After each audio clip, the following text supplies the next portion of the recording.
Hello? You're at the adverts. So don't turn off. Don't turn off because I've got some good stuff for you.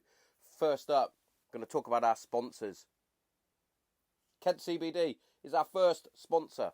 Now, CBD oil, as you know, has tremendous benefits, especially within mental health and physical health. Personally, I use it to help with my anxiety and my depression, but not only that, I also use it to help with the aches and pains of life in my joints, especially my ankles and my knees. But yeah, without CBD oil, I would have still been on my antidepressant tablets, which I'm no longer on. So, every cloud. And what we're going to do here at Granite Zero is we're going to give you 10% off everything from oil, muscle rub, jellies, bath salts, the lot. Yeah? Make sure you get in there. www.kentcbd.org. Put in the promo code GRANITE0 and get yourself 10% off. You are welcome. But also, if you're like me and you love a nice cup of coffee. Now, for me, I only drink one coffee, and that's Green Beret coffee.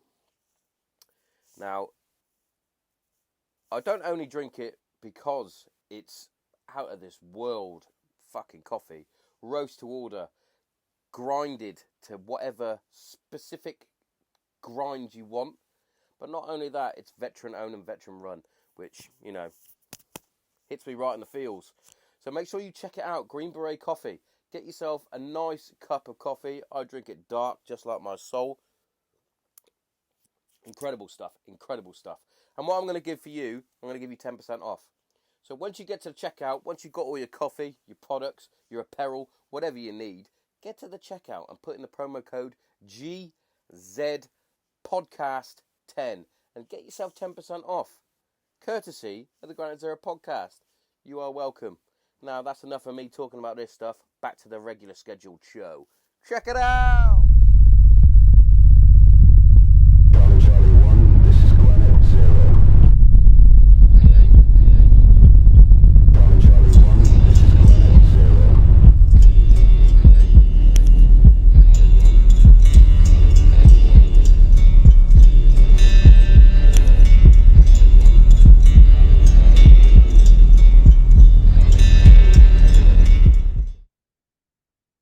Marc, welcome to the Granite Zero podcast. Thanks, mate. Good to be here. It's good to see you representing Gibraltar as well in the hat. Yeah, I've got the old GTC cap on. Got to be done, mate. I think this is my third one of these. I keep leaving them on trains and in random places. Trains? Yeah, mate. I'm commuting on the train. I've definitely left one on the seat there. I think I left one in Malaysia because we had them off them for our jungle trip. So I think this is my third tiger stripe hat. I think people wonder how it's been so many places. They're like, why is that so fresh? You're like, well, yeah. Good admin, if anything. No, but genuinely, thanks for coming on. It's we got there. We got there in the end. Got there in the end. But yeah, it's good to have you on. It's good to have you on. It's leading such a busy life, it seems. Yeah, well, definitely in the summer, mate. The summer is just crazy. I get to that point where I'm looking forward to sort of October onwards so I can have a breather. Yeah, definitely. So what sort of guided you to start up the Maddog Adventures? Well, mate, I remember buying this. Well, I think somebody bought it for me. Somebody bought me like those Lonely Planet travel books. Yeah. So there was like tons of pictures in and that. And I was about 24, and it had a picture of Everest from the Everest Base Camp trek. And it's like an iconic picture. You can see a mountain called Ama Dablam on the right. You can see Everest. It's just outside a place called Namche Bazaar. And I was captivated by that picture. And it was around the same sort of time that the army had me running around sort of the Brecon Beacons. And as a London boy, that was my first experience of the mountains. So it sort of stuck in there. And then fast forward a few years later, I was on Herrick 6.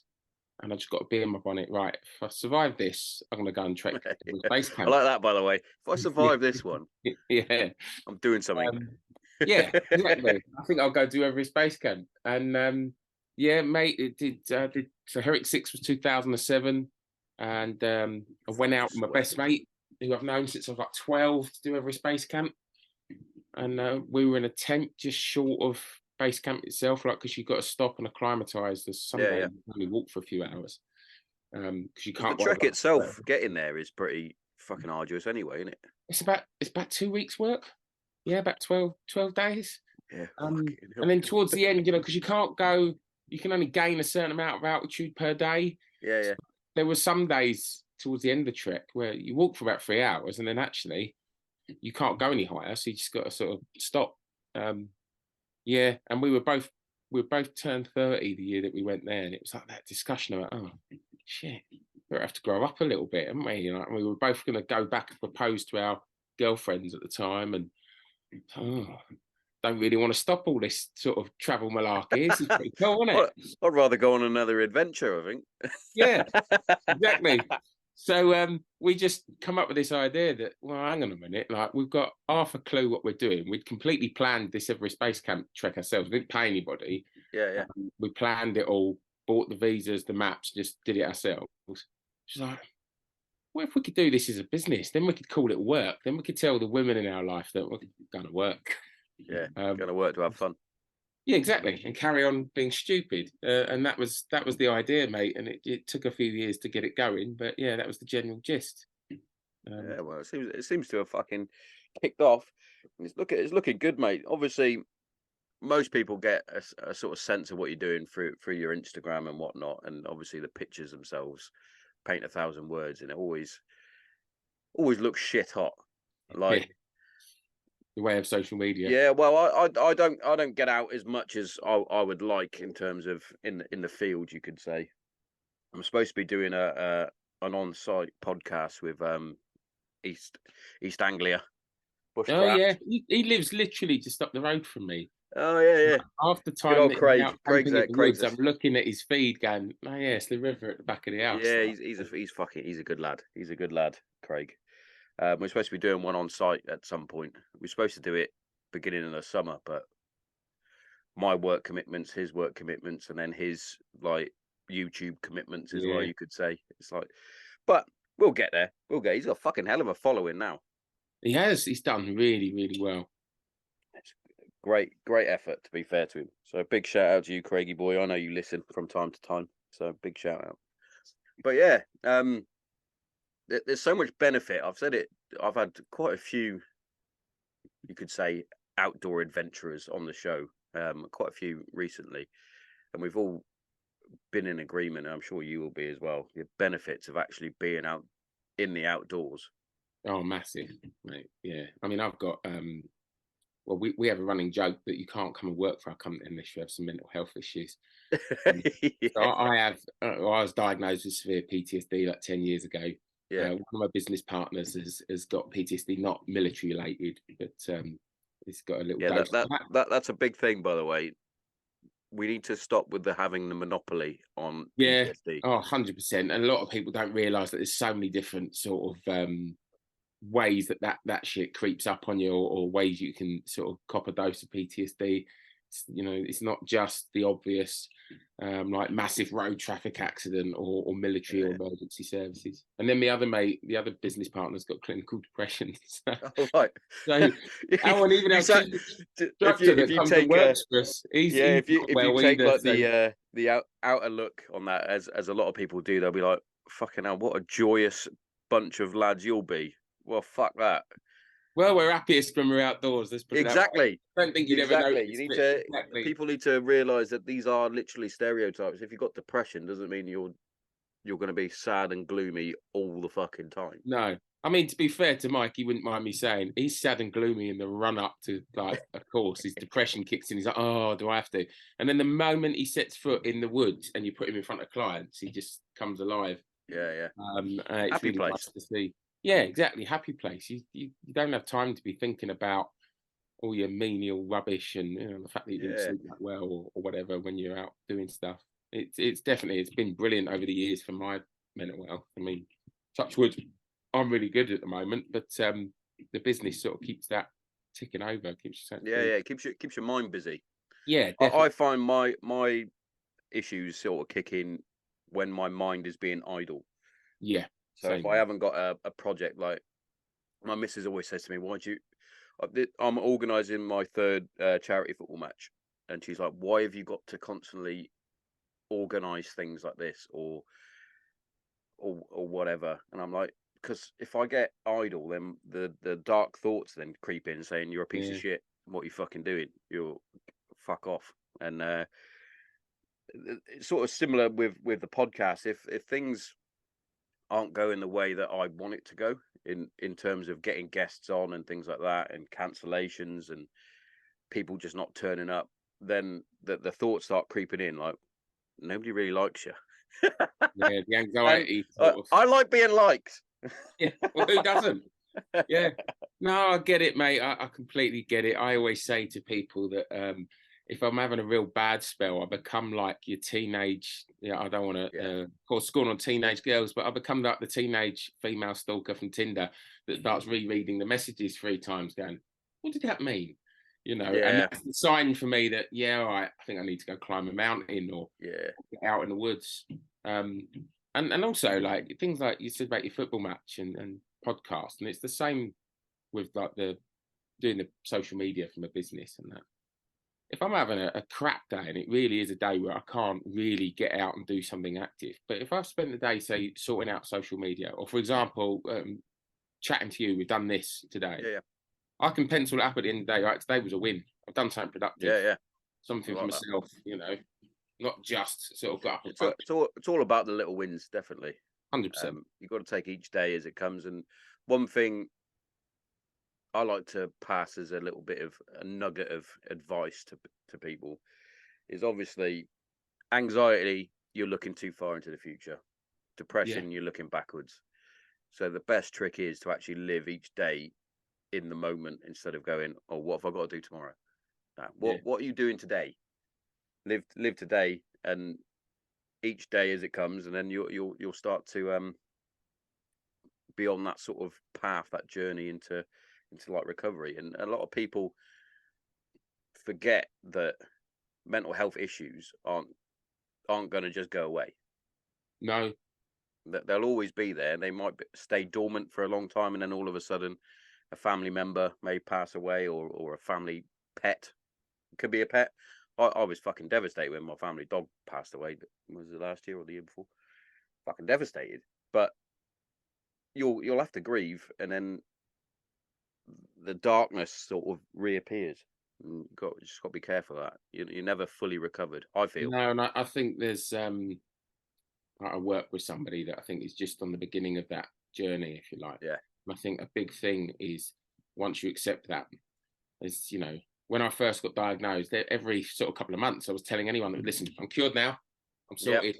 Beat that shit because I'm fucking hard. You know, I've beat it. And then the problem is it becomes even more embarrassing and harder then to admit when it's crept back in and you're like, oh, I told everybody that I've beaten that. Yeah. I know exactly. And of course, you keep it secret again. And actually, the most powerful thing is once you admit to yourself that, this isn't going to go anywhere. I've got to just manage it. It's like, so instead of great big peaks and troughs, let's just have a little wobble. Have a little wobble from time to time. Yeah, I know exactly the feeling. I was like that when I literally did 2 or 3 therapy sessions as ordered by the missus. You will do it. Okay.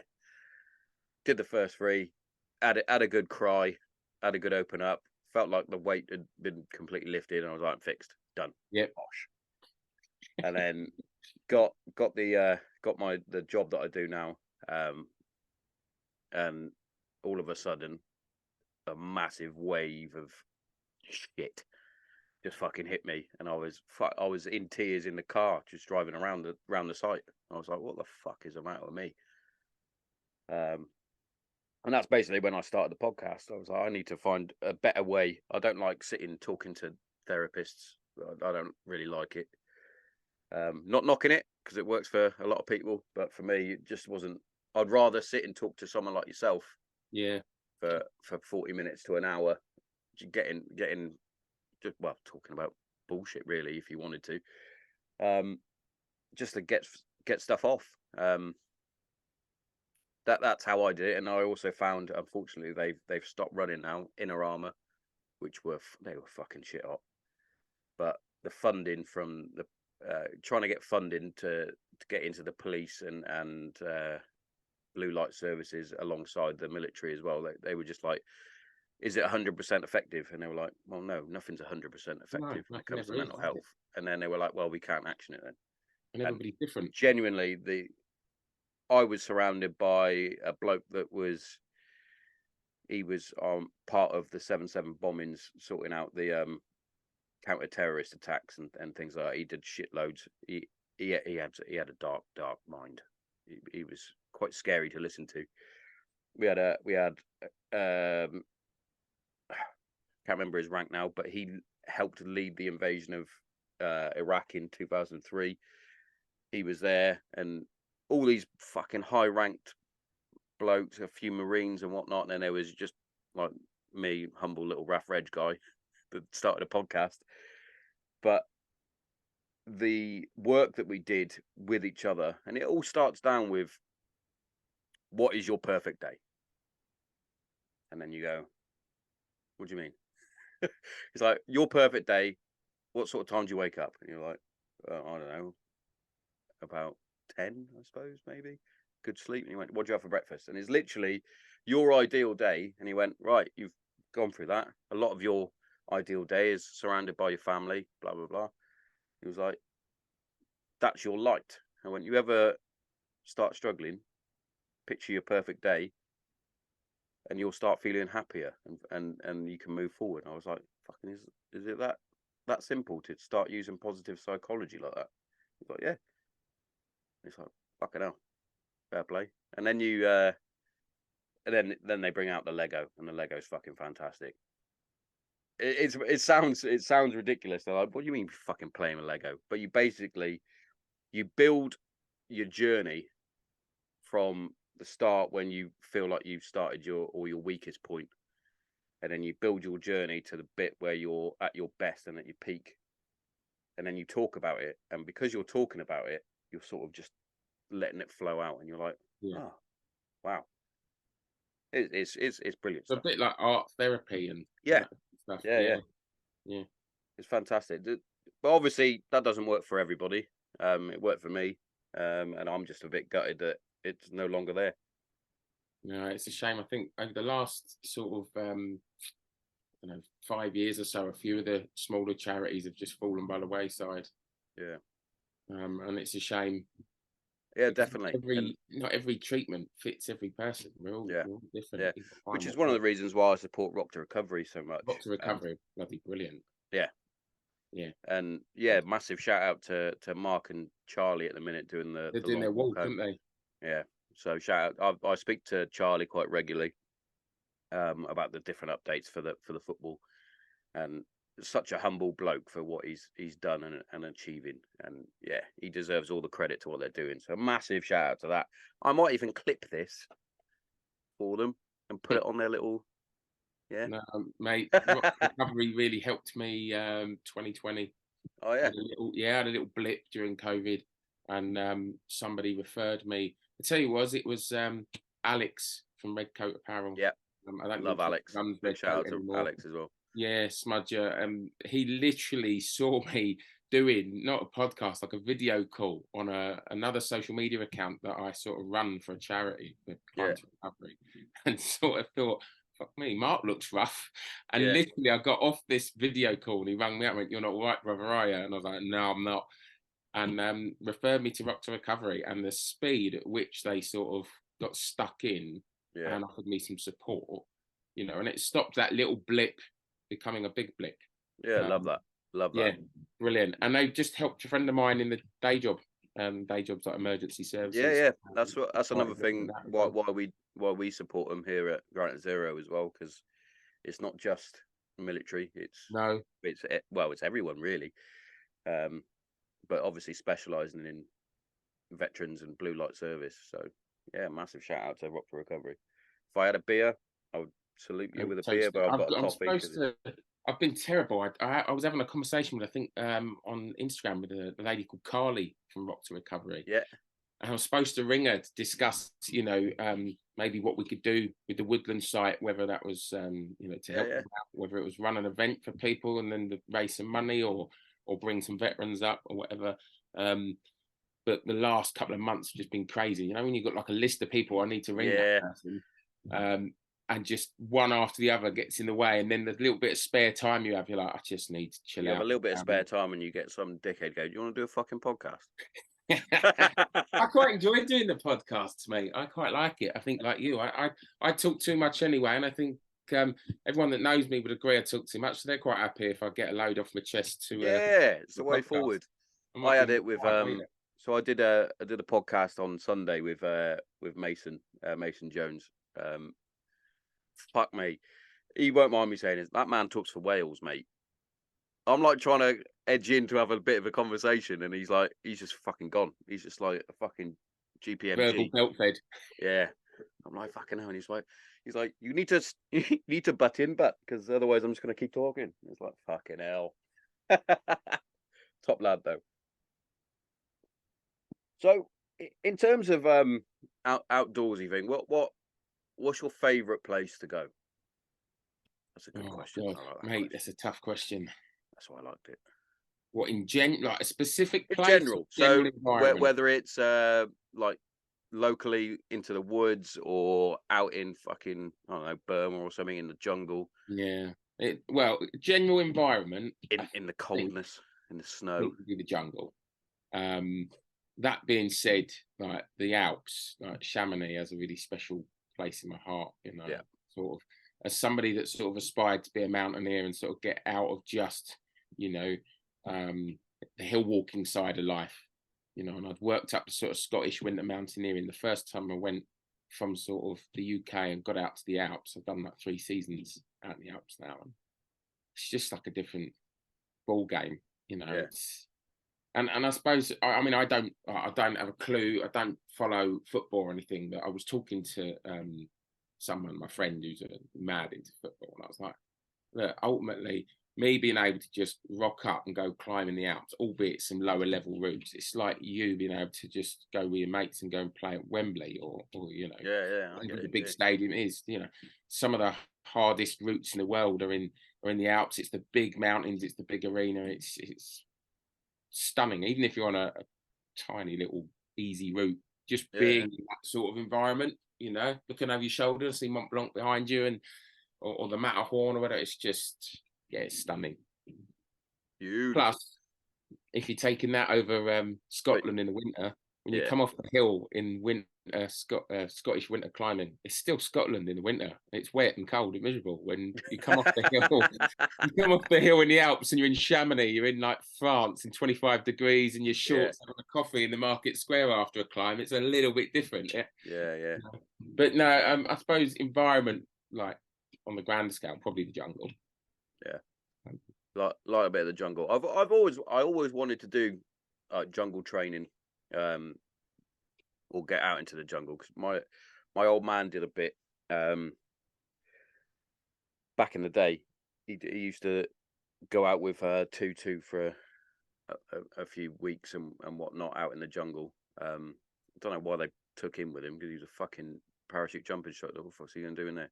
But yeah, he loved it, and he tells me some fucking stories of being in that, having to set up and whatnot. But fucking man, in the jungle, it is proper. It's hard. Like I struggle at navving anyway. So in the jungle, I'd be fucked, I think. You'd be going around in circles. You'd be going round and round in circles. Unfortunately, the best thing you can do is, if you can, is you've got to get in the river. If you can stay in the watercourse and use the rivers to sort of get to where you need to go as much as possible. It's like the old, you know, like in the hills when you're navigating and you pick like a feature, a bit of a handrail or whatever. I get that. If you can do that with the water, it's great. Otherwise, it's constant pacing and bearings. And you just massive sort of canopy of shit. Yeah, you basically leap constantly. You know, have you ever done like night nav when you leapfrog to your mate with his head torch sort of thing? You sort of him on a bearing. You do that in the jungle. You just point at the sort of direction you want to go at, point it to your mate, and then he can get there any way he can, rather than a straight line, so that he's not walking over bloody snakes' nests and falling down holes and whatnot. And then the group can sort of walk to him, but it's exhausting and it's just so time consuming. And I'll tell you what, as well, it's one of the hardest trips to sell to normal Yeah, people. I bet it is. I So bet it is. you're Do you going want to to be be? Do you want to soaking be wet. hot but wet Yeah, sweaty, and never dry? You're never going and to be everything dry. wants to kill you. And Um, everything. Yeah. Yeah. So you're sort of like, it's like a massive amount of negatives, and then at the end you go, but it's beautiful. It's really cool. Ah, it's but it's one of those, isn't it? You'll probably hate everything about it when you're doing it, and then by the end of it, you're probably like, oh, I'm so glad I did that. This is Yeah. fucking awesome. It is proper. It is the classic Type 2 fun. You know, Yeah. I don't think many people like being soaked in their own sweat all day and pulling leeches off and and Leeches. stuff. But They yeah, and then they freak the weirdly they shit out sort of of me, finish it leeches. and go, oh, I want to go back. I want to do some more. And you're like, Yeah. okay. But no, yeah, Yeah. I like it. What's the biggest fucking snake you saw?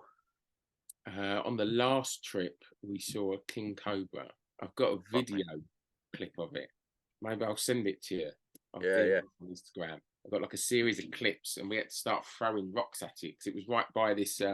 We sort of come around a bend, and there's like a pool that we're going to go for our bath in, and he was just sat on a log, great big black fucker. And I just said he was probably about 10 foot long. Fucking hell.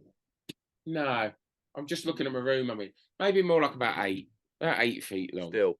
And he knew. Do you know what I mean? He knew That's a I'm big hard, fucking He cobra. knows I'm in charge. I'm not going anywhere. So we're like throwing stones at him, and he was just not having it. In fact, he sort of reared up and tried to strike one of the stones. And then in the end, it's like he's just gone, all right, fine, bollocks to you, and pulled off. I'll come back later. Yeah. But the funny thing was that day, that was last year, and all the clients we had were all sort of business owners. They were all sort of found us through LinkedIn. They all owned businesses, and at one point or another, I think every client there wanted to at least walk alongside me or Matt, who was up front, or overtake. You know, a bit of the old ego gets in. Yeah, and yeah. I'm a macho. I'm up there. I'm a fucking business owner. Yeah, of course I can do the jungle. I work in the concrete jungle. This will be fine. Yeah, and at one point they all wanted to do it, trying to outdo each other. Until the day that we saw that cobra, we actually saw, I think, about 5 venomous snakes in one day. Oh, brilliant. There was that one. There was a Raglar's pit viper nearly fell on one of the clients. A python come out of the water. I mean, that was a big snake, but they're not venomous. Yeah, That come up. It got to about. They just squeeze the life out of you. Yeah, it got to about 2 foot away. Come out from the water, was going up the rock, and was about 2 foot away from my client who was eating his dinner. And I got a photo of that as well. Actually, that one come out under the water. But the funny thing is after that, no one wanted to be up front. I was like, after you, no, after you, mate. You know, no, you go first, Mark. Like, but it's the thing with the jungle though, they might not want to be up front. It's a fucking 360-degree battlefield, that. yeah, yeah. Well, the pit viper fell from the tree. Yeah, yeah, exactly. Yeah, fucking mental. But yeah, the jungle, something about it, magical. It is. Jungle is alive. It is a cool place. Everything is sort of it's extremely alive, or it's dying, and there's no sort of in between in the jungle. And from the rot, you know, you'll get the stuff that is dead and is rotting, and then there'd be beautiful sort of flowers growing out of it. And it is just a really ecosystem. Dreams. Beautiful. But yeah, it is something I'd like to do one day. Come with us. Come with us. Come with you. Yeah, mate. I've got 2. I think. Well, I've got 1 for clients next year, and then we're hopefully going on a recce to French Guiana to look at opening up another exped there. Oh, which is where I think the French Foreign Legion do their crazy jungle warfare. Oh, now they're fucking mental. They are crazy. Remember watching that fucking Bear Grylls thing? Bear Grylls. Oh yeah, I remember. Fucking bury him in the sand. See, that's another one I'd struggle with because I can't fucking speak French. There's no way that I'd be able to. They'll be like, I'll be like, oh, you might as well just kick me off. There's no way I'm learning this shit. I can barely speak English, as proven on a number of episodes where I can't get words right. But fucking hell. Podcast from the jungle, mate. There you go. Yeah. Or most people see our jungle trips is to two phases. The first half is the jungle, and that's the Yeah. hard part. And the second phase is we maroon the clients on an uninhabited tropical island. So it's a Beautiful. beach for like 4 days, looking out on crystal clear blue water. So Nice. maybe a podcast from the island. Yeah, I'll just do that bit. Yeah, I've had it. Trust me, mate. A few people have pointed that one out. Well, we'll just keep the island safe while you lot are in the jungle. Yeah. Nah, that's fucking brilliant. Have you do you ever catch up on any of the survival programs on online? Like obviously Bear Grylls' old one, and Yeah. what's the new one? So my daughter loves them. One of So I watched it, one of my guests, Pip, the other day, I was fucking fuming at her. I was like, "Why'd you not tell me you were on that?" She's on the Alone. Alone. Yeah. Yeah. I was like, "Why'd you not tell me?" She went, "I wasn't allowed to say anything." I was like, "Fuck's sake!" She could have had I an haven't exclusive. seen. I haven't seen it the yet. UK Alone. I've watched I think the first 3 seasons of the original one that was filmed Right, yeah. in Canada. Yeah, Vancouver Island. So I watched those. And you know, when I first watched it, I always thought, I wish they'd do that here. Yeah, I had no idea until Get you recently. guys on there. Get the boys from Lakota on there. Have a survival Have a survival show. off. A survive off. Who's gonna win? And I can record it all and start doing commentary. I've listened to a few podcasts of the people that have done like Alone, like the Yeah. US one. I don't know what the UK one was like, so I haven't watched it. So I don't know if there's a time limit for them or what. Because like the American one, it's who lasts the longest. And one of the guys that was on this podcast, and he basically said the secret is not many people were catching much food. Just get fat, and whoever lasts the longest and doesn't starve to death, you know, Just get fat. you'll be all right. Literally become a bear and just eat Yeah. and eat and eat and eat. I think that sounds like great prep. That I could get behind that. Pass me another I could get fat Domino's, pretty and I'm quick, I going on a reckon. survival course. Yeah. Yeah, I love all that. I used to really enjoy, as much as it was semi-staged, but I used to enjoy the Bear Grylls ones.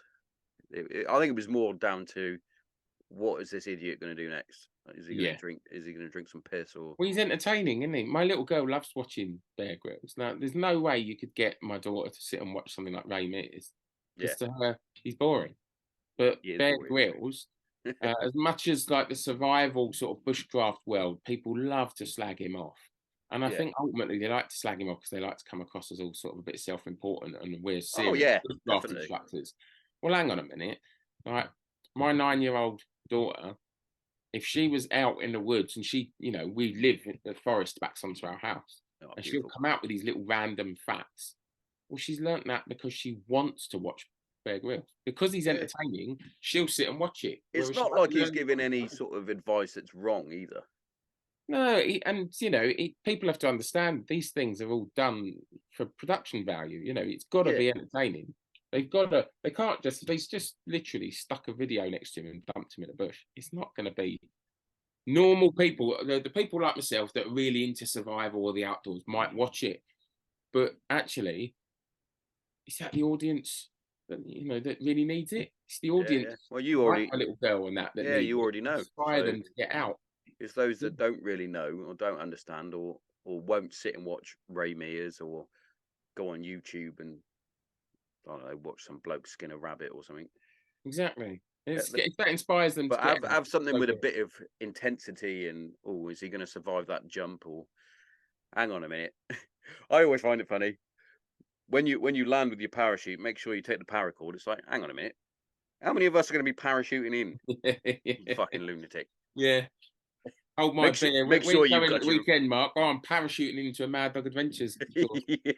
Well, I say that my mate, our friend Tom, he's Prepared Pathfinder on YouTube, and he runs a company called First in Events, and he is a skydiving instructor. He takes his clients skydiving, does tandem. So maybe, you know, if Tom sees this, maybe there's a thing there. Maybe we need to skydive into a survival course. Bosh. Yeah. Sorted you right out there. But make sure you got your Bear Grylls. And we'll skydive into the survival course. Make sure you got your Bear Grylls survival knife as well. Obviously, yeah. Yeah, you need that one. And those of you that do go out on a walk, make sure you got all your tactical survival gear. You got your flint and Because that's what you do when you're going for a walk. Dogs. You take all that. Yeah, popping out for a walk with my dog. Hold on, let me just grab my parang. Yeah.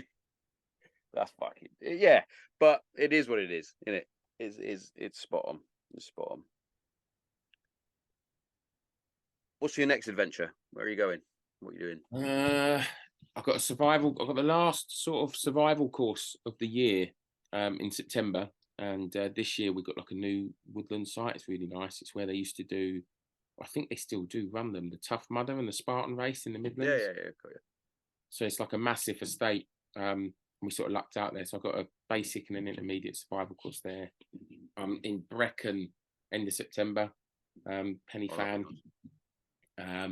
So for some wild camping with some clients, like a sunrise off on the summit.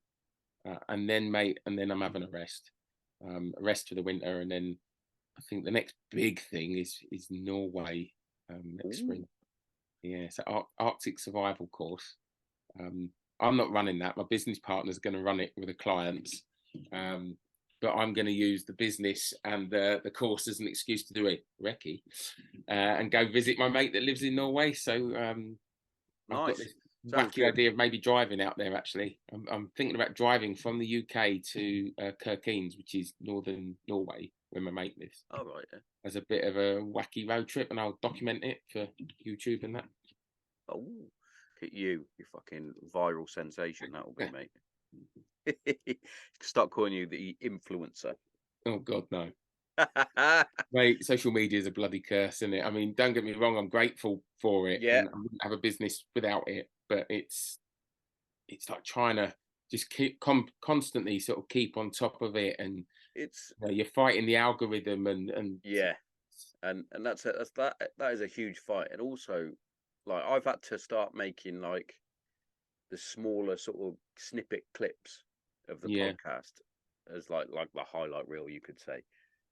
But even that, it's like everybody's attention span is too short. Yeah, too short.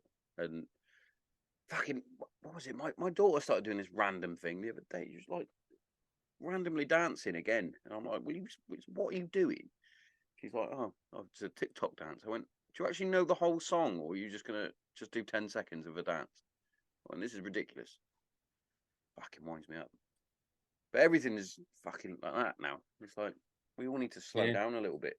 Mate, even my old man's 70, and I can't remember why he wanted to join Instagram, but he did. I set it up for him. I think basically he just wanted to keep an eye, like, he's quite proud of the Maddog Adventures stuff. Yeah, of course. So he wanted to have a look. And he's got all of like 2 posts on his account, but he's like a teenager. He's become hooked at watching the reels. Yeah. And he'll sit there, and when he's bored, he's just scrolling through these little video clips and, oh, look at this. Oh, look at this. Look at this. And I'm like, Dad, you're 70. I'm constantly doing that to my missus. Like I'll get bored and I'll scroll through reels or whatever. It's always the funny ones. If it's a funny video, I'll forward it on. But my algorithm went a bit mad. It was all like basically about transgenders and sport and things like that. And I was like, oh, this is getting a bit much now. I need to find some more funny stuff to start changing my algorithm. Yeah, like, sometimes it's a lot of that Matt Walsh and Piers Morgan and that, and it's like, don't need all that serious stuff, mate. Yeah, it's all too serious, and also, I it's the small minority that's making the big shout about trans rights and all that. If you speak to normal people in the LGBTQI plus A whatever, they're normal people.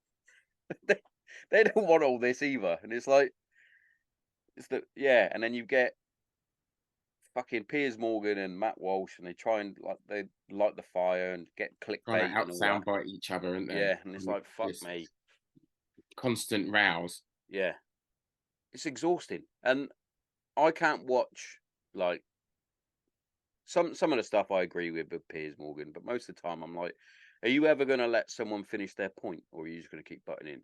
Because that fucking does my head in.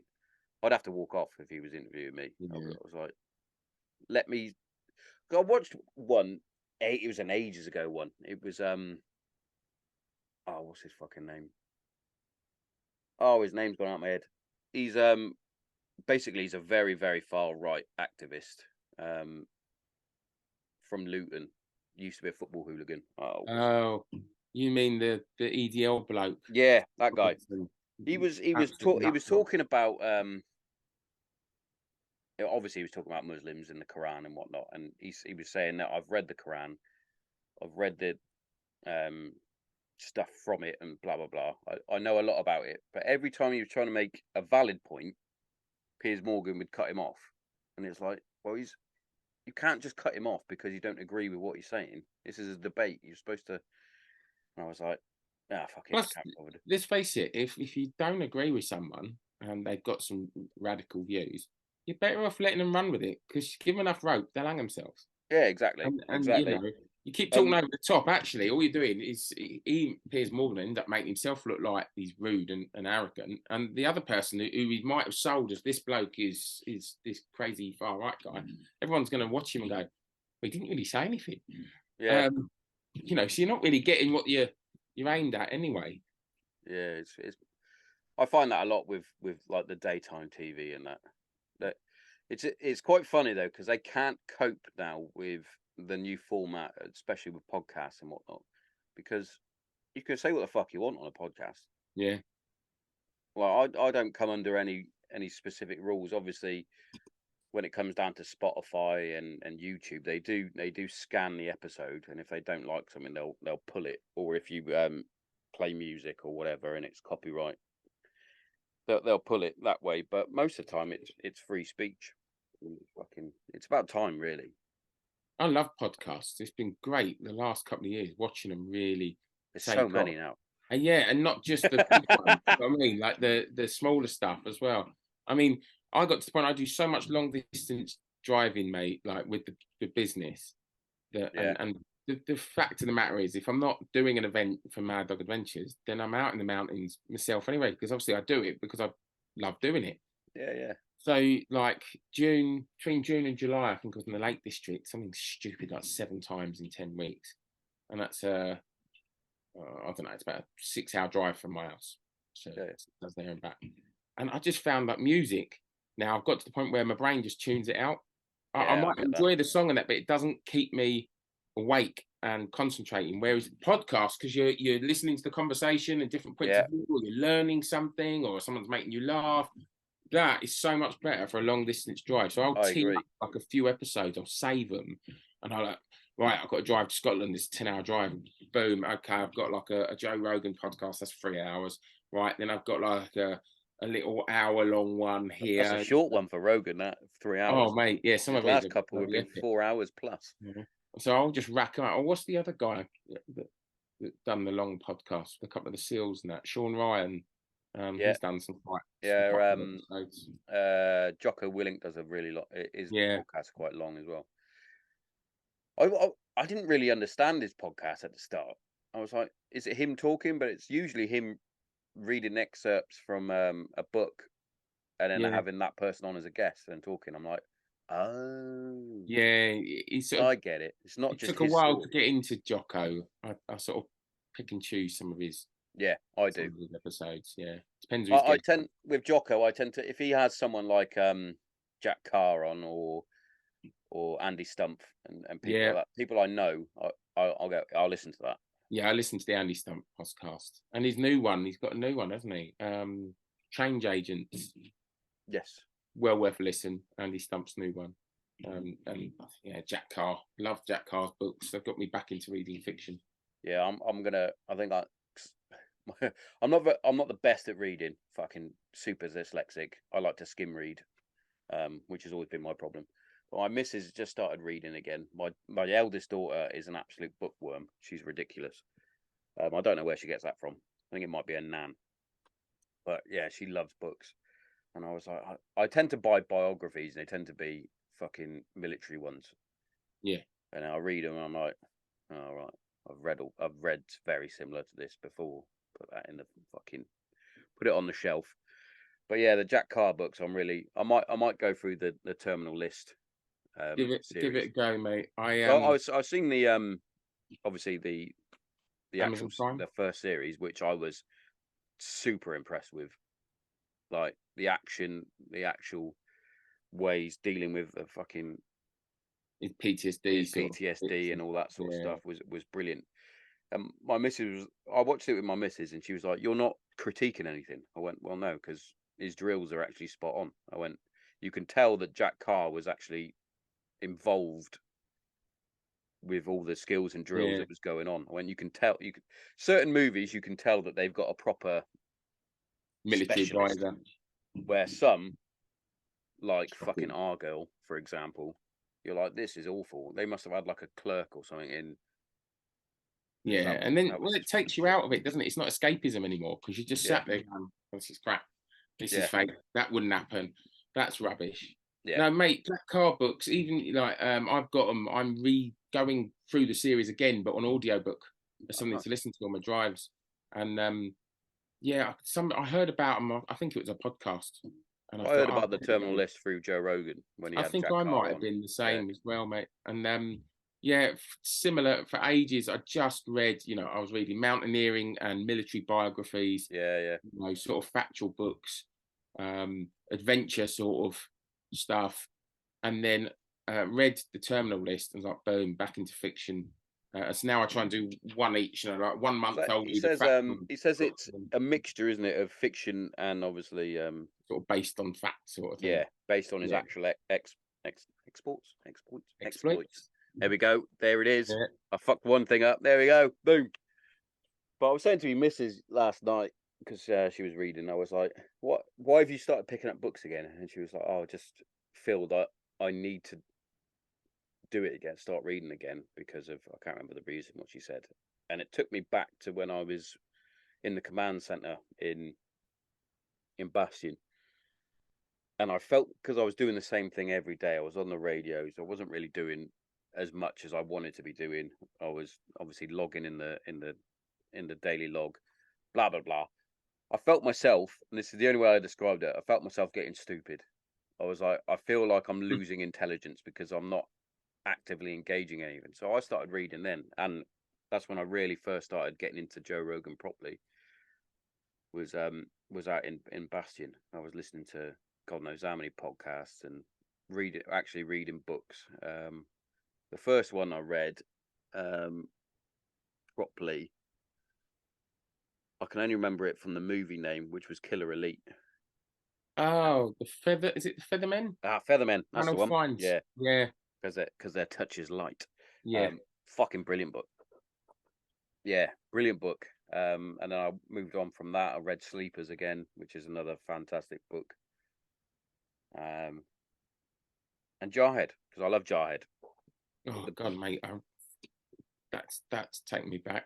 Can't remember how long ago it was I read Jarhead. Yeah, great book, and I a great book and a great movie. And the reason why I like that is because of it. It pictures what it's like waiting. Yeah. For me being a RAF Reg guy, that's what we did. We waited. We were like, because you've got the other army units, you got the Marines, you got para rifles, blah blah blah, even down to some of the other units that aren't really spoken about much, Fusiliers, etc. Had constant action at times. When I was out in Iraq and Kandahar, we waited. We were out on the ground. We were like, something's got to happen. And it's the constant waiting that you were like, I've done all this training. I want to be in some sort of action. And then it's the waiting that really, really can get to you. Because even down to confirming on IEDs or potential IEDs, you're like, oh, here it is. I've got it. This is what I've been waiting for. Oh no, it's just some empty brass on the floor or a battery or something.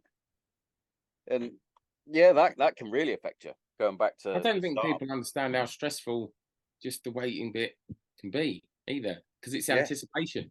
Because actually, you're still sort of hyped up, waiting for any minute now. It's going to kick off. It's going to kick off. One thing I spoke. A lot of spoke. stress on the bod. Yeah, one thing I spoke with my therapist about that, because she thought I sort of shrugged it off, and I did at the time. I still do. she was like, "Oh, talk to me about your time away." And I was like, "Well, I first went out to Iraq when I was 21, and you know, you have to try and put yourself in the right mindset that you're going to go out one day, and it could be the day that you don't come home." I went, "And you just got to get on with it." She was like, "You can't just shrug that off." And I went, "What?" And she was like, "That's not a normal thing. Normal people don't just go out and think, today I'm going to die." No, I went, it's not a normal well, 9 to 5 mindset, well, is I it? didn't think I was going to die. I went, but I had to come to terms with something may happen. And I was like, "Well, I don't know where you want me to go with this." And she was like trying to dig in deeper, and I was like, "That's just the way that's how we're trained." And I commented on a TikTok, literally on a TikTok, and it was a clip of, I think, the paras going through some of their training with the milling and getting shouted in your face and blah blah blah. And I just commented on underneath. I've got quite a fair few engagements on it, to be fair, and some were just being ridiculous, thinking that I hadn't served. But anyway, and it was like, "And civilians want you to act normal when you leave. We're not normal." No. And and I had a few comments saying, "This is a stupid comment because I know loads of people." I went, "You probably do know loads of people." I went, "But they're not normal." I went, "Especially if you're a para, for example, you're not a normal bloke." Well, And you're same, not trained. It's not just what happens to you if you go on tour or not, but you've been trained and conditioned over your career. yeah, You you've have been broken different down. responses to very different things, aren't we? Yeah, I think somebody once described it as like, if you take away all the guns and bullets and bombs and that and put it into context that most people understand, if there's a car about to smash into another car outside your house, a car crash, most people are going to run away. And yeah, actually, emergency services and armed forces have spent their life being taught and trained to run towards it yeah, and yeah. to get stuck in. And that's not normal. And No, you're changing something up here, yep, just the fact that, I think there's a really good video. It's an Australian guy from their PTSD program. They were like yep, the forefront. The combat stress program was based on this Australian thing, and he was talking about it. He had a load of infantrymen. He's like, "What do you do if you're ambushed?" And the bloke's on, "You steam into the enemy. You sort of you have to attack because otherwise you're going to die." He goes, "Yeah." He said, "How abnormal is that? Let's get this straight. Someone wants to kill you. They're yep, shooting at you, and what you're saying is run towards the guns." yep. And he was like, Boom. "That doesn't sound normal, does it?" Yeah, And I was sort exactly. of thinking about it, going, Yeah, "No, yeah, and it's funny even now, like on my site that I work at, we got a few rascal kids cutting about and really gobbing off, and they try and be a bit over aggressive. And I look at them and I'm like, what are you doing?"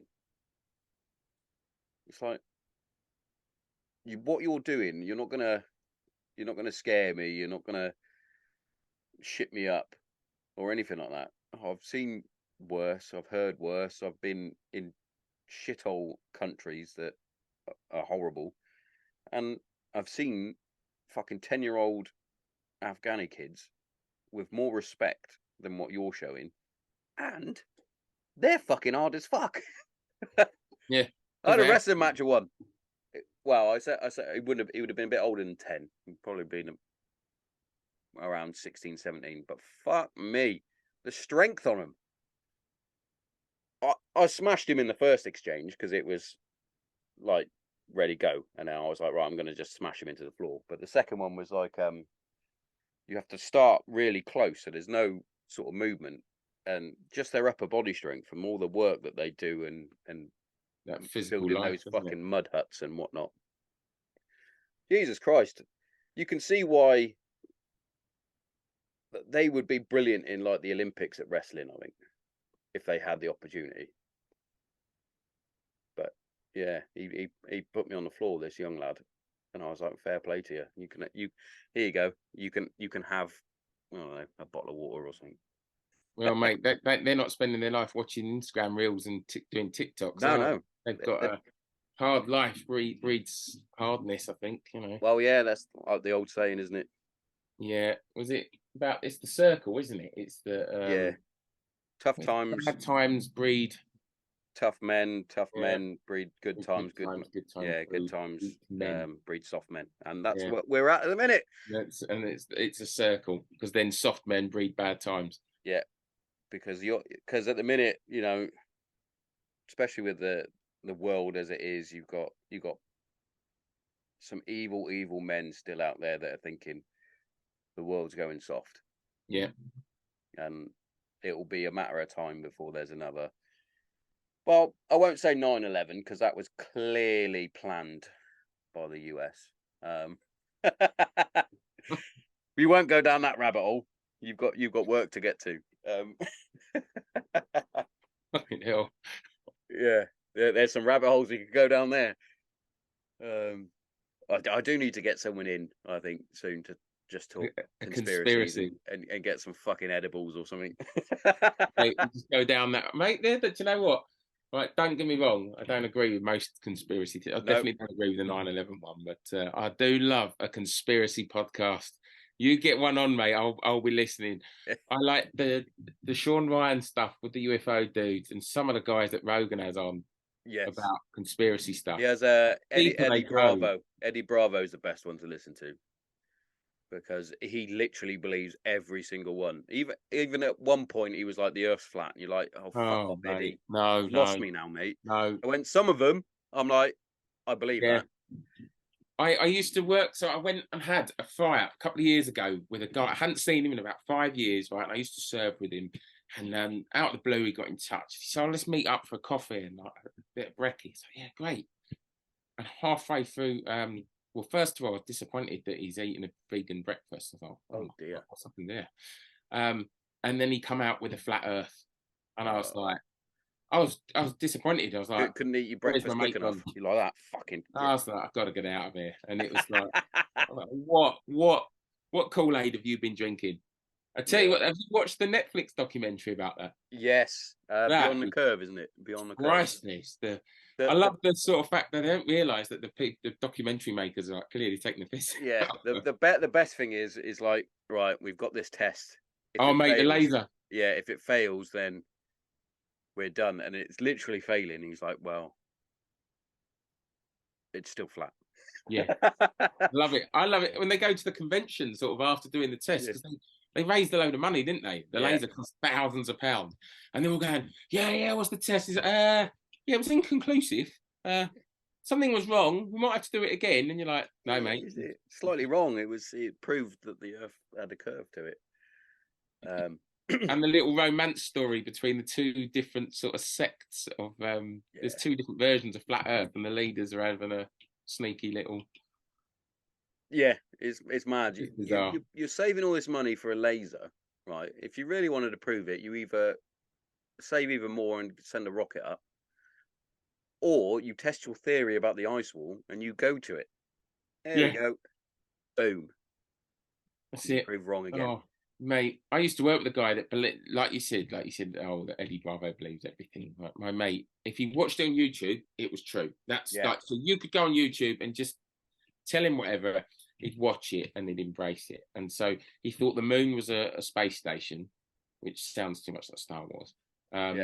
The people, the people in power were secret reptilian. Yeah, aliens. That's another one that always gets me.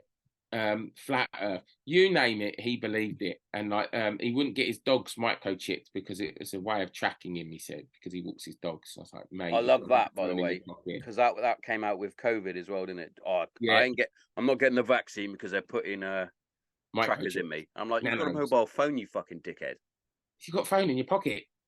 Mate, I blew someone's mind that somebody at work was going on at me about that, and they go, yeah, the vaccine's gonna have nanoteknics. Right. I said, you ever had a jab to go on holiday? Oh yeah, of course. Right. Did you question it? No.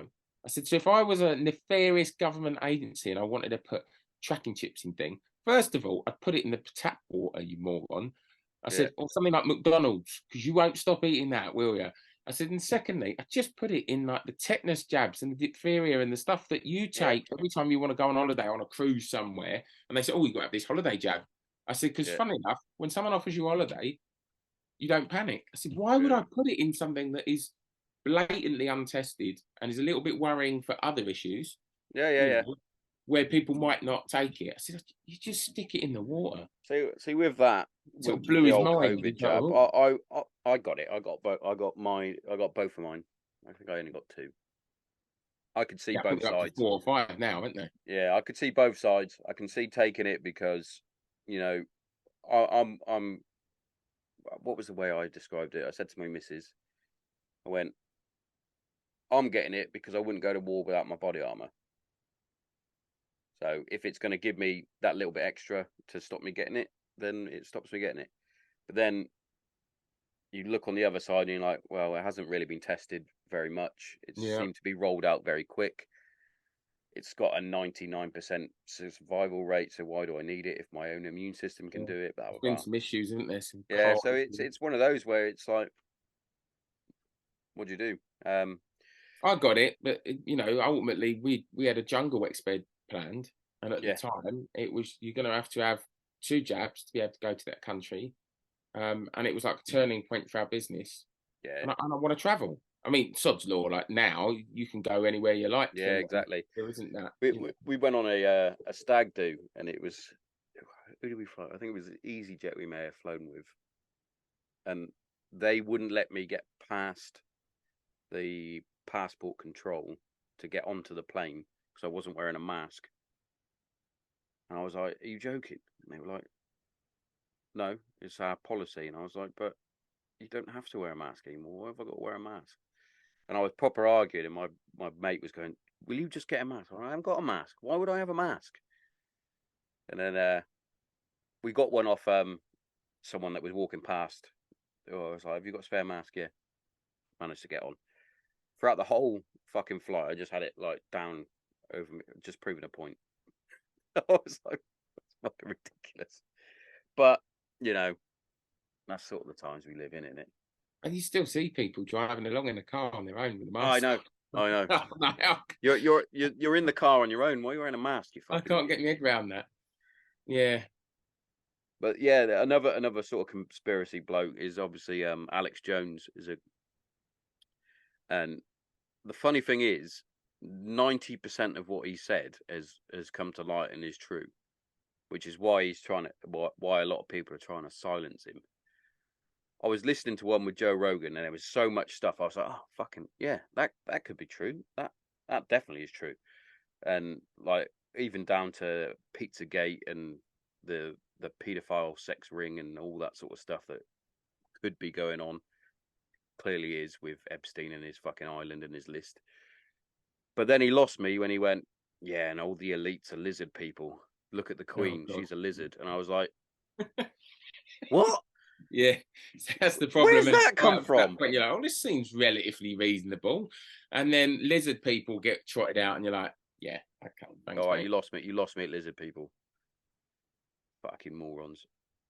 But fucking hell. Yeah. There's so much stuff you can delve into, which will probably be for another day. But Mark, I'm not going to take up any more of your time because I know you're a busy man. But thank you very much for coming on and joining me. No, thanks for having me, mate. Podcast. Yeah, I have to get you up into the woods. Come up and join us around the fire. We'll have round 2 around a campfire with a beer. Sounds good to me. Sounds good to me. I'll definitely in the new year we'll get something penciled in because I want to do some of those. Mate, with yourself, with Craig. You're always welcome. I was supposed to do it with the Lakota boys as well. They were supposed to organise something, but you know, life gets in the way. Yeah. Yes, mate. Yeah, exactly. But we'll get something penciled in, definitely. Definitely. But definitely not 4th of May because 4th of May 2024, FC Granite Zero will be playing Hereford City in a charity match for Rock for Recovery. So and it's Star Wars Day.